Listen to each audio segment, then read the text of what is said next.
Bom dia, pessoal, é um prazer novamente estar com vocês, Aí a gente está iniciando a semana, Espero que com muita paz, com muita tranquilidade, que possamos vencermos juntos esse perigo aí que afronta a humanidade, tá certo? Vamos lá, vamos à luta, é o que importa. Desde já parabenizo, como sempre, aqueles que estão comprometidos, fazendo as atividades em dia, entregando direitinho, assistindo as videoaulas, participando do Tira Dúvidas pelo Zoom, fazendo a aula de desafio. Isso é muito importante, pessoal. E é muito gratificante para a gente que se esforça tanto de trazer aqui o conteúdo, de prepararmos nossa aula. Então é uma ajuda mútua que acontece entre alunos e professor, tá bom? Então vamos lá, pessoal, vamos para o que importa. Vamos hoje para as correções e também para o assunto aí, finalizando, estamos quase finalizando aí o livro didático, para começarmos aí em breve com o novo livro, tá bom? Então vamos lá, vamos começar a aula aqui com correção. Então tenham em mãos aí o livro de atividades, tá certo? Na página número 22 e na página número 23. Inicialmente, vamos lá. Pessoal, um ano de Mariana. Maior desastre ambiental do Brasil deixa duras lições. Isso aqui foi em 2016, Essa matéria aqui foi referente a 2016. Então, lá em 2016, esse era o maior desastre ambiental da história do Brasil. Então, faça uma pesquisa, e diga aí o que ocorreu, o que ocorreu lá em Mariana. Então, o que? Houve um rompimento da barragem de rejeitos de minério de ferro da empresa Samarco. Então, a lama tóxica desceu por afluentes do Rio Doce até atingi-lo. Então, basicamente isso, Quem colocou basicamente isso aí está correto. Foi um rompimento de uma barragem de rejeitos da empresa Samarco que atingiu aí os afluentes do Rio Doce, tá bom?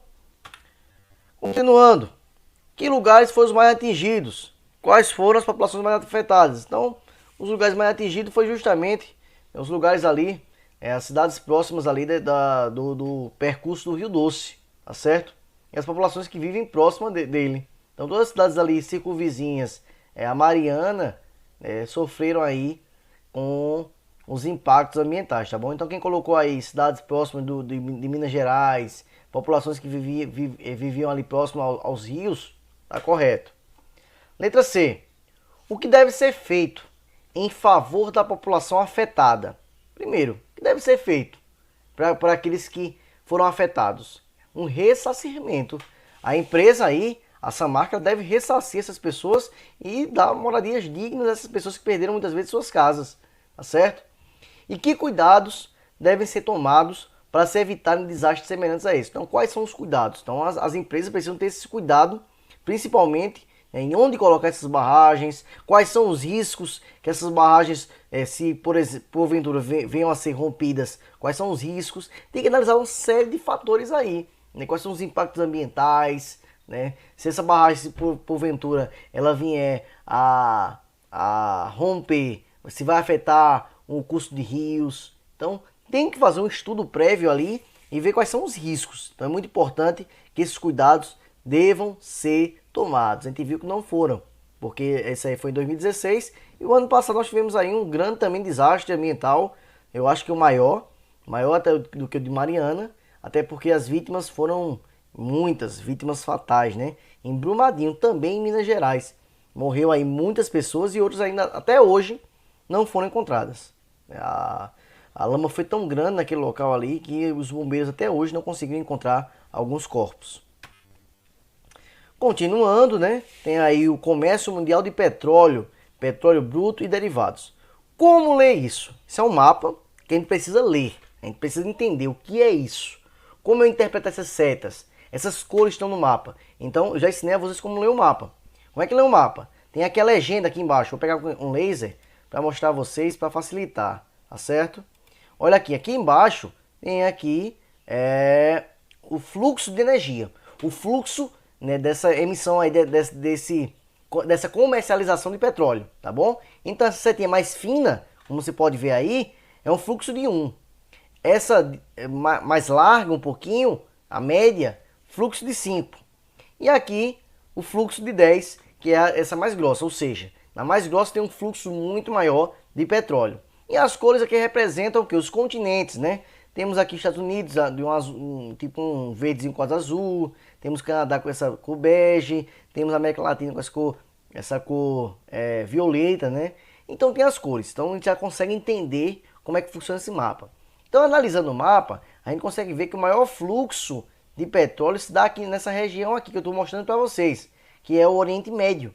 Então você vê que ó, sai uma grande proporção para cá, para a Europa, sai outra proporção aqui ó, para os Estados Unidos, sai outra aqui para a China, tem outra aqui ó, para a região mais da Índia. Então o maior fluxo ocorre no Oriente Médio. E temos aí outros países também com grande fluxo, né? Venezuela aqui ó, aqui eu não estou mostrando para vocês a Venezuela. Então vai acompanhando aí eu falando e mostrando aí pelo laser, tá bom? Temos aqui um grande fluxo provindo da Rússia, indo para a Europa. Então a gente precisa ler o mapa para poder responder as próximas questões. Então a gente leu aqui, fez uma breve análise para a gente entender as questões. Vamos lá. Você vai me dizer aqui 3 importantes áreas de exportação, né, venda de petróleo. Aí aqui o Oriente Médio, aí eu volto lá e mostro para vocês onde é o Oriente Médio, essa região aqui. A Rússia, né, que eu também falei, aqui olha, deixa eu mostrar para vocês aqui a Rússia. Tá vendo a Rússia aí?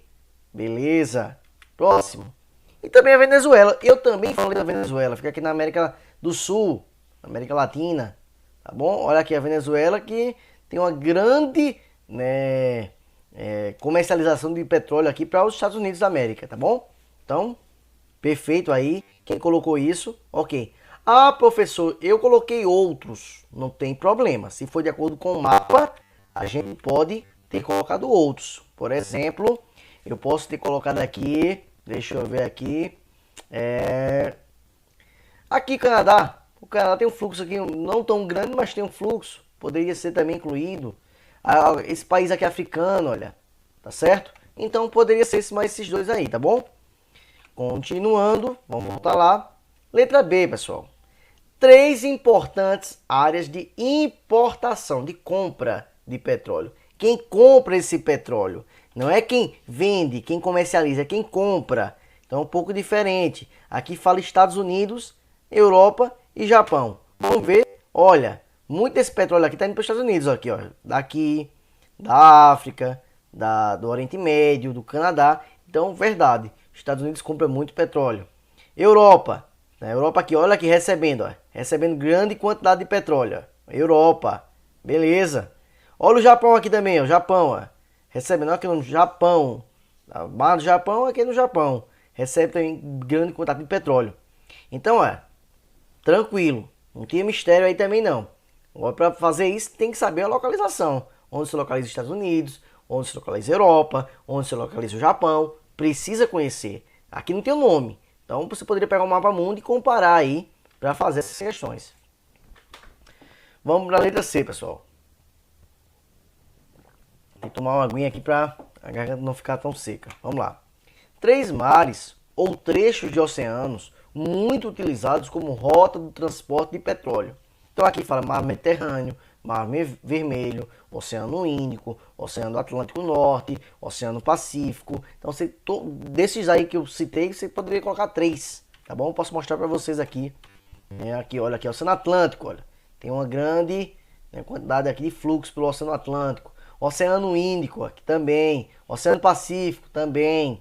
Né? Nós temos o Mar Mediterrâneo, Mar Vermelho aqui, essa região aqui também. Então vocês poderiam utilizar esses aí que eu coloquei para vocês.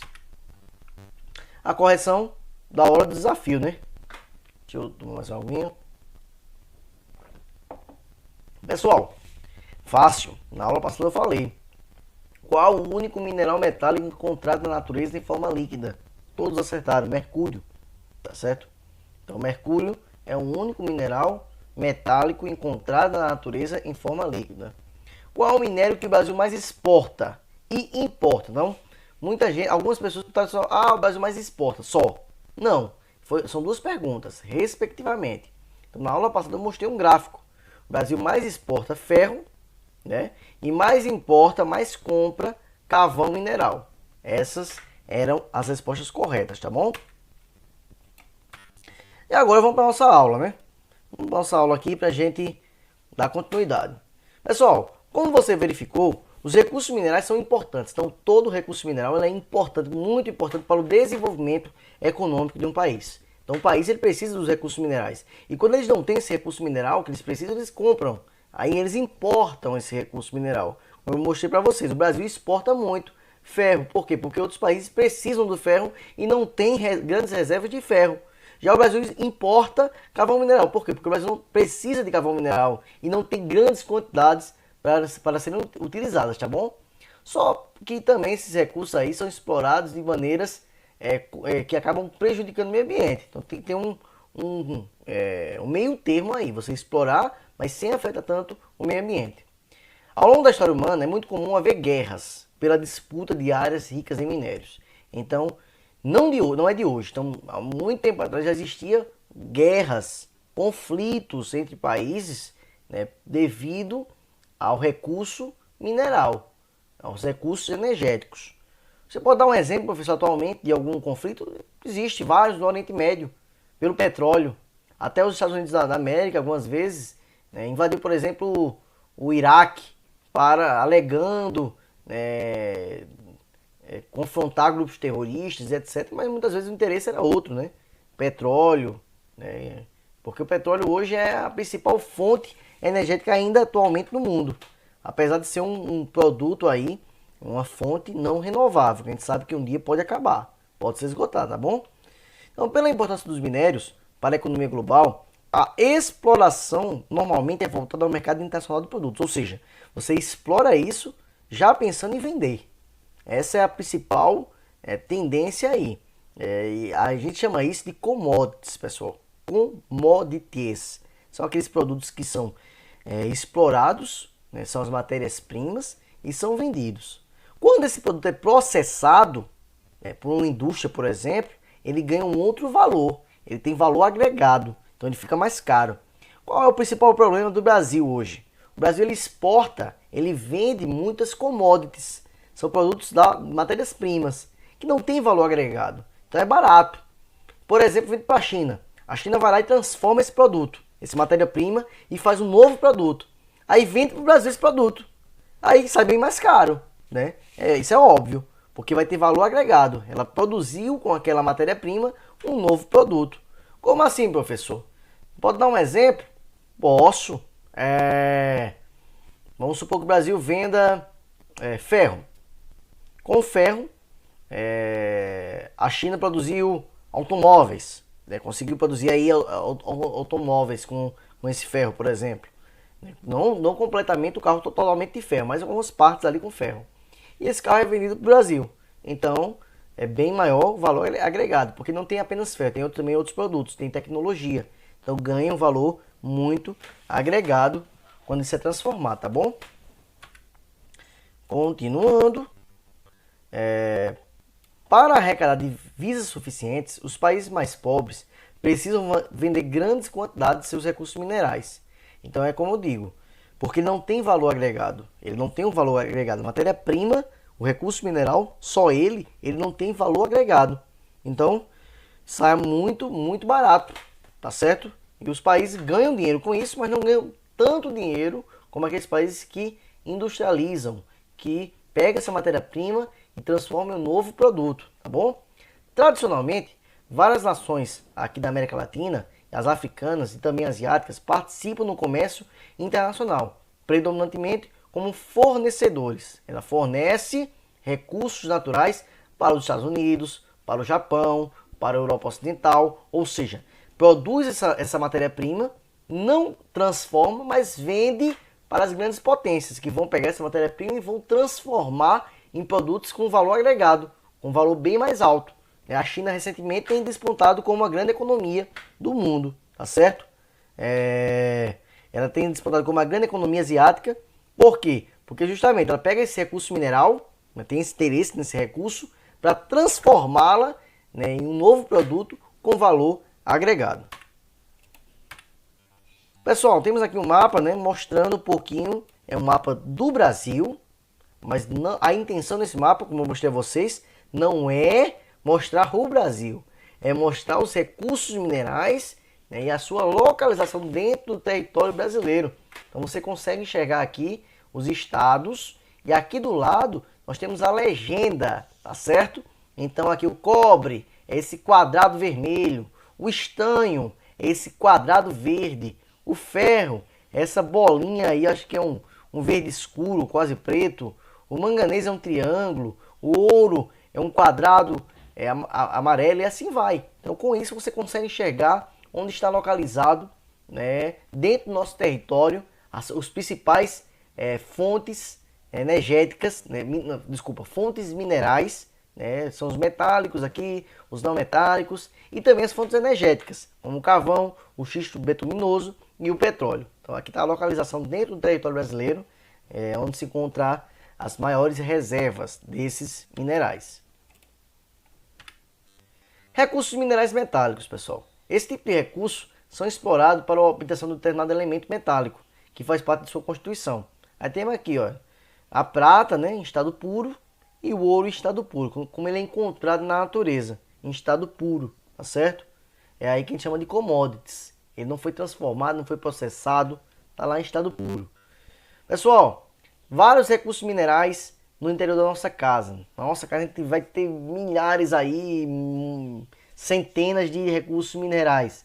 Milhares não, centenas, tá bom? Olha aqui, nós temos o ferro, o alumínio, o calcário, o gesso no escritório, né? O carbono, o níquel.